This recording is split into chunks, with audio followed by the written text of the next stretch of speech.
Changi Airport has won the world's best airport award 13 times. It has a butterfly garden, a rooftop pool, a cinema, and a waterfall so tall it makes grown adults stop and stare with their mouths open. And yet, there are things happening inside Kuala Lumpur's airport that Changi's architects never thought to build. Practical things. Human things. Things that matter the moment your flight is delayed, your knees are aching, or you're trying to make a connection with 55 minutes on the clock. This isn't a takedown of Changi. Changi is extraordinary. But today we're talking about the airport that's been quietly getting things right while the whole world was busy taking photos of a waterfall. And if you've ever sprinted through a connecting airport, missed a flight, or stood in a queue so long you started questioning your life choices, this video is for you. But wait. Before we begin, please subscribe to ensure that you never miss out on any of my essential stuff.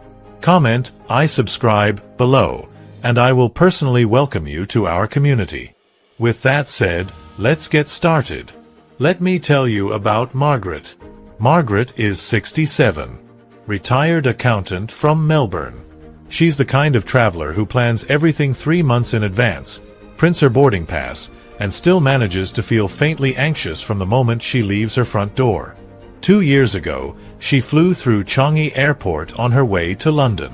She got off her first flight, followed the signs, and walked. And walked. And walked some more. 22 minutes on foot between terminals, her carry-on dragging behind her, her knees, which had been bothering her for years, starting to throb with every step. She made her connection. But only just. On her return trip, her travel agent rerouted her through Kuala Lumpur International Airport. KLIA. Same tight connection window. Same carry-on luggage. Same knees. Different experience entirely. Margaret sat in her gate lounge 40 minutes early. Shoes off. A $3 bowl of laksa in front of her. The gate was a 3-minute walk from where she'd cleared transit security. She texted her daughter from that seat. The message said, "Why does nobody talk about this airport?" That question is exactly what this video is about. Let's start with the layout, because this is where the real argument lives. Changi Airport is made up of 4 terminals. They are connected by the Skitran, which is efficient and clean and everything you'd expect from Singapore. But if you're connecting between Terminal 1 and Terminal 3 during peak hours, you are looking at up to 20 minutes of transit time. Just between terminals. Before you factor in walking to your gate. KLIA has a different philosophy. The main terminal and the satellite building are connected by an aero train that takes 2 minutes. 2. You don't navigate. You don't follow color-coded signs through a maze. You get on a train. You get off. You're there. And then there's KLIA-2, the budget terminal, which is one of the largest purpose-built low-cost carrier terminals in the world. 257,875 square meters. Over 50 airlines operating under a single roof. No busing to remote stands. No walking across tarmac in the rain trying to figure out which plane is yours. Now here's the stat that stopped me when I found it. According to the Airports Council International 2023 Airport Service Quality Report, KLIA scored highest in Southeast Asia for departure gate accessibility and wayfinding clarity among travelers over 55. Not Changi. KLIA. And if you think that's a coincidence, wait until you hear what happens when something actually goes wrong. That's when things got worse for David. David is 71. Retired civil engineer from London. A man who has, in his own words, spent 40 years solving infrastructure problems and exactly 0 years tolerating airports that don't think about human beings. In 2022, David was connecting through Changi when a thunderstorm swept over Singapore and grounded half the airport. His flight was delayed 11 hours. He spent those 11 hours in the transit zone. Which, to be completely fair, is a beautiful transit zone. Changi's transit facilities are world-class. But the transit hotel rooms cost $80 Singapore dollars for a 6-hour block. The lounge access required a premium ticket or an annual credit card membership he didn't have. The food, beautiful as it was priced for a 5-star hotel lobby. It was, David said, like being stuck in a very elegant waiting room where everything cost more than it should. On his next trip to Southeast Asia, David connected through KLIA. He was delayed again. 3 hours this time. But at KLIA, David walked out of the secured transit zone, completely legally, with his passport stamped on arrival, checked into an airport hotel for $55, had a full Malaysian dinner at a restaurant that charged him less than $8, and slept in a real bed for 2 hours before his flight. Nasi kandar, he told me. At midnight. Best airport meal of my life. And I've flown through 34 countries. He didn't even resent the delay. And that, right there, is the thing most airport rankings completely miss. It's easy to build a beautiful airport. It's hard to build a forgiving one. But there's something happening inside KLIA's physical structure that almost nobody in the travel press talks about.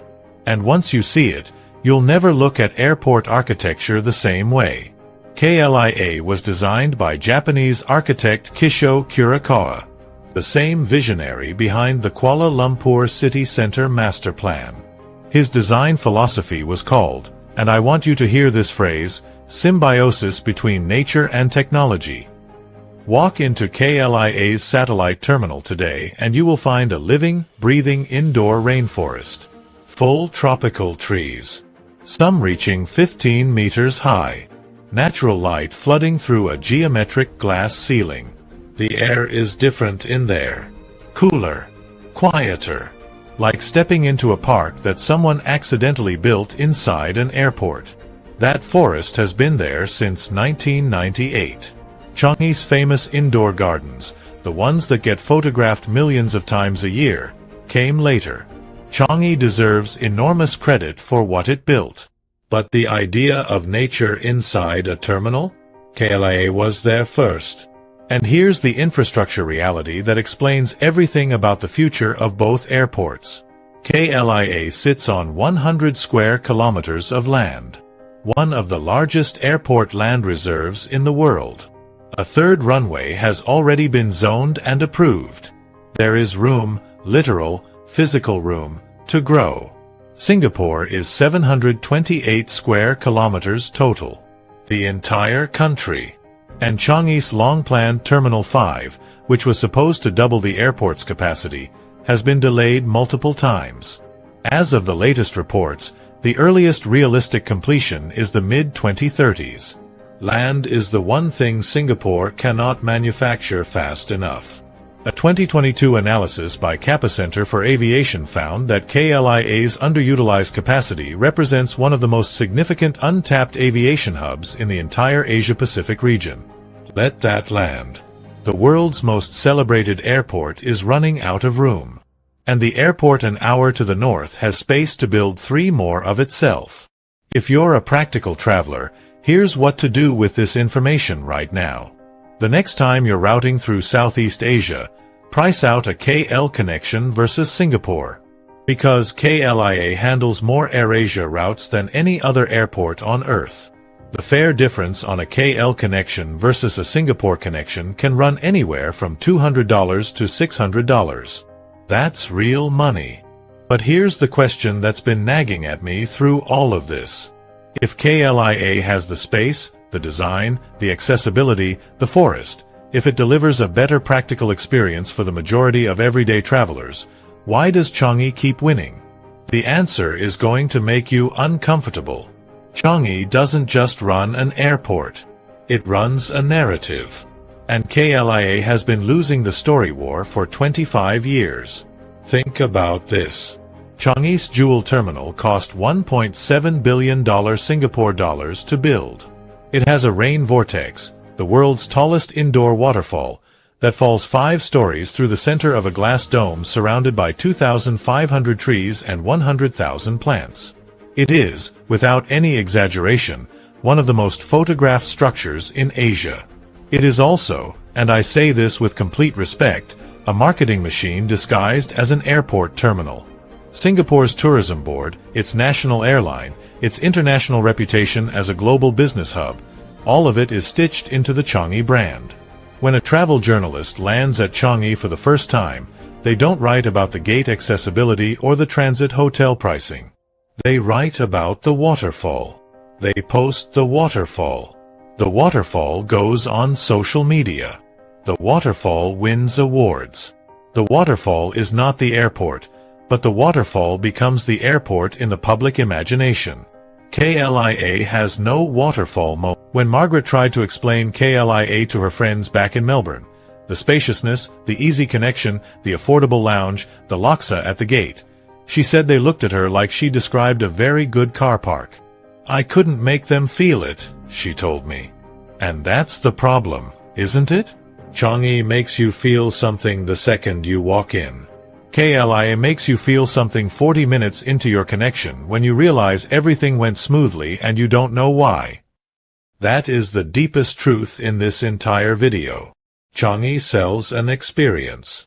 KLIA delivers one. And in the attention economy, selling almost always beats delivering. Almost. Because something is changing. And what Malaysia is planning for KLIA over the next 5 years may finally shift the conversation. Malaysia Airports Holdings Berhad has announced a $1.1 billion USD investment in KLIA's transformation. The KLIA Aeropolis Master Plan is not just an airport upgrade. It's an aviation city, hotels, logistics zones, technology hubs, direct high-speed rail integration, and a completely redesigned international pier, all scheduled in phases through to 2027. The rail link already exists and already works. The KLIA Express connects the airport to KL City Centre in 28 minutes. Changi's MRT link to central Singapore takes approximately 30 minutes and costs nearly double the fare.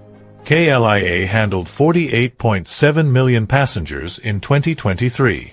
It is projected to hit 70 million by 2030. That would place it among the top 20 busiest airports in the world.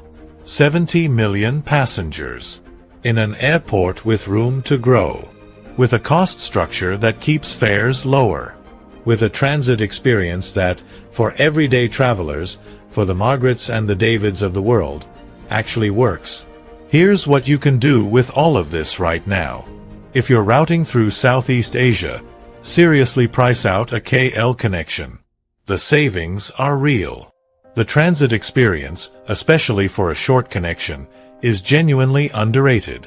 If you're a lounge traveler, KLIA's Plaza Premium Lounge is bookable by any passenger regardless of airline or ticket class. Starting from around $15 for a day pass in some terminals. It is one of the best value airport lounges in the region and most Western travelers have never heard of it. And if you're traveling with elderly parents, grandparents, or anyone with mobility considerations, KLIA's gate proximity, aero train access, disabled access corridors, and generous terminal spacing are worth serious consideration. These things don't show up in a Skytrax ranking, but they show up in your body on a 14-hour travel day. The last time I thought about Margaret, I pictured her in that gate seat. Shoes off. Laksa. 40 minutes to spare. Completely, unexpectedly calm. She didn't have a story to tell that would impress anyone at a dinner party.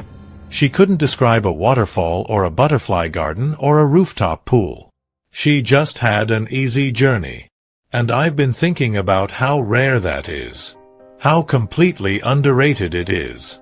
How we've been trained to confuse spectacle with excellence.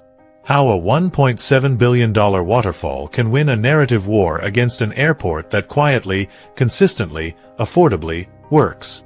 So here's the question I want you to answer in the comments. And I genuinely want to know. When you travel, are you paying for the experience? Or are you paying for the story you get to tell when you land?